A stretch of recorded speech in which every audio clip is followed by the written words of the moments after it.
қызымның торт жасашы деп жүргеніне қанша болды, сосын жарайды деп бүгін келіп тағы айтып тұр, торт хочу деп. Ну ладно. Сосын алдымда ештеңе пісіргім келіп тұрған жоқ, просто печеньядан жасай салайын дедім. Үйдегі бар печеньяны осылай сақтадым. Сосын бір ыдысқа сүт, қант, сары май и какаоны қосып ысытамыз. Сосын жаңағы печеньяның үстіне қоямыз.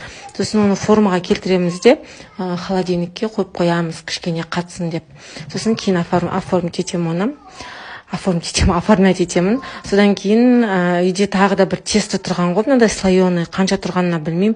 Соны алдымда еще үйде бір-ақ сосиска бар екен, арасына салып осылай пісірейін деп шештім. Негізі ол жерге сыр болу керек сосисканың орнына. Сосын үйде мандарин бар екен, еще мармелад бар екен. Бірақ бағана келе жатқанда мен торт пісірем деп пландап келдім де бір шоколад алғам. Соның жартысын осылай ертіп, үстіне сүт құйып, сосын сұйық май құйып, жаңағы мармелад в шоколаде получается и мандарин в шоколаде жасап көрейін дедім. Өстіп енді ертіп, бәрін аунатып, морозильникке қойып кетіп бара жатырмын. Білмеймін, енді өзім, кстати, бүгін қарыз күндерімді